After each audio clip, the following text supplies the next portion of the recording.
Good morning all, I'm Johnny B and welcome to World Cup 26, day 24.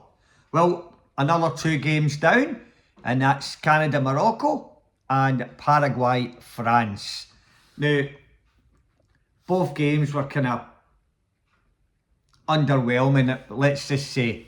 I know Morocco's 3-0, but it was close for a while, and then we seen a couple of decent goals actually, but yeah, Canada fought on well, but they kind of huffed and puffed and never really had anything going for them. So yeah, that's probably the worst two games I've seen in the World Cup so far. I don't know if you agree. They weren't brilliant to watch. But let's go through the Canada and Morocco first. But the big boy that scored the two goals, really well taken goals. And yeah, and then they finished halfway a third in the 98th minute or something. So that they're moving onwards and upwards for them, so they're into the next round, which is, it doesn't get any easier for them in the next round either. But one of the favourites is going to have to go out if they maybe get Brazil. Who is it? They get France, I think. So somebody's going to have to go out of the top two that I thought would be in there. So unfortunate, but that's just the way the World Cup draw goes. But well done, Morocco. They've got some decent footballers, but the first half, I thought Canada were a better side and they could have taken the lead. And then, obviously, Morocco took their chances. And that's what happens with these games here at this international level. If you don't put the ball in the net, it comes back to bite you in the arse near the end. And that's exactly what happened. But yeah, well done to Canada and well done to Alistair Johnson. So hopefully he gets a rest before he comes back to Celtic now and gets back into it. So yeah, nothing much I can say about that.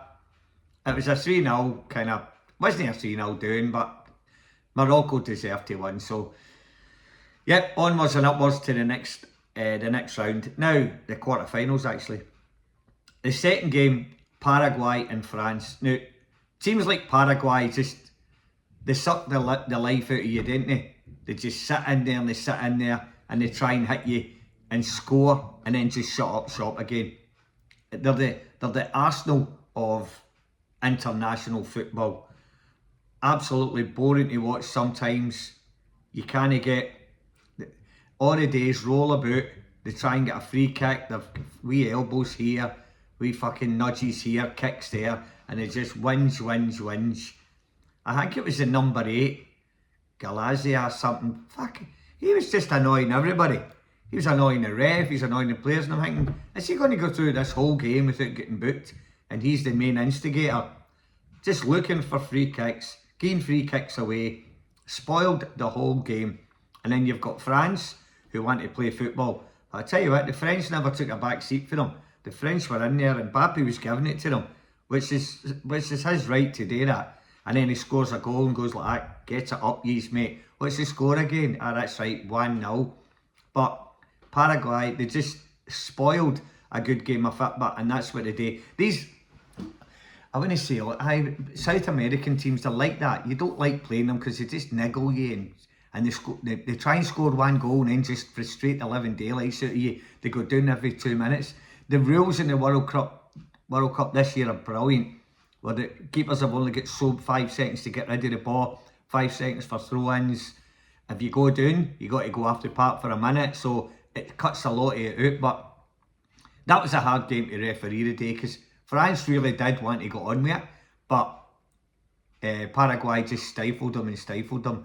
And Mbappe could have finished it at the end. It's a brilliant double save for the goalkeeper. But and that's Mbappe. He's up there with Messi now, with the top scorer.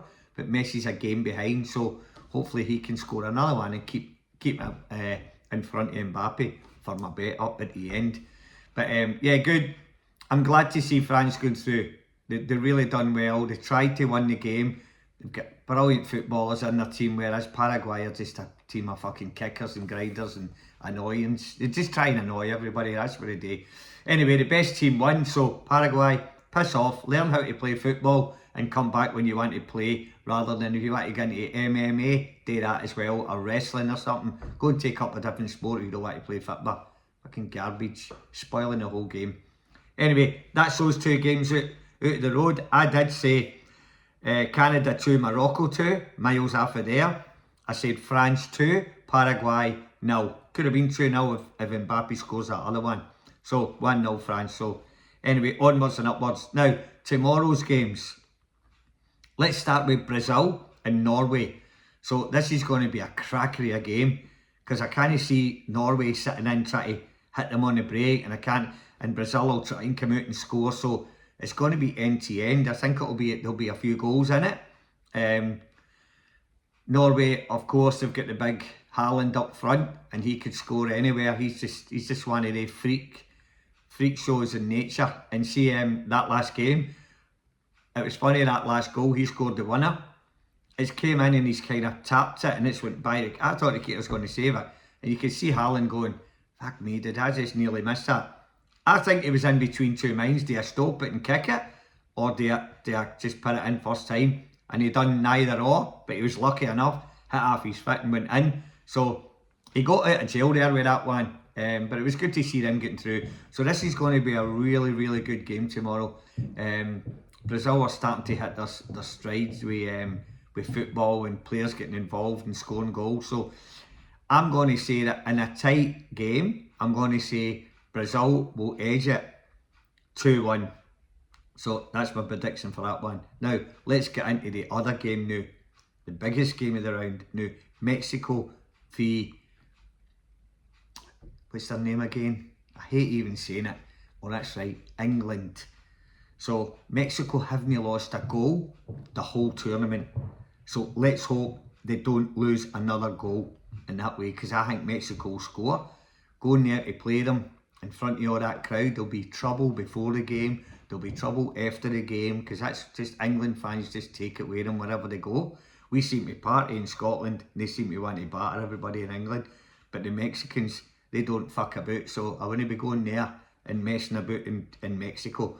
So anyway, the game itself, let's get into that. Mexico's played really well. They're another team that you associate with kicking and diving and all that, but they've played some really good football. They've got some really good players in there, and they know where the goals are. They don't win by phenomenal amounts, but they just do enough to get by 1 or 2-0 or 3-1 or 3-2. So I think again, this will be a really close game. England's got all the superstars in the world, for Real Madrid to bloody Bayern Munich and all the, Arsenal. They've got some really good players. England, they've got a better side on paper than Mexico, but you don't play the game on paper. So the Mexicans will have their sleeves rolled up and they'll be right into this. So I'm hoping and praying that it's going to be 1-0 Mexico, and England will be on their way home. So it's not coming home, but you're going home. So hopefully that's the way it goes. Now Canada's out. What am I going to do now? Every team I say, Scotland were out, then Australia were out, now Canada's out. Who's my next team? I'm not saying Mexico, because if I say that, they'll be home tomorrow. I don't want to do that. So I'm going to say, roll on, and remember, go France.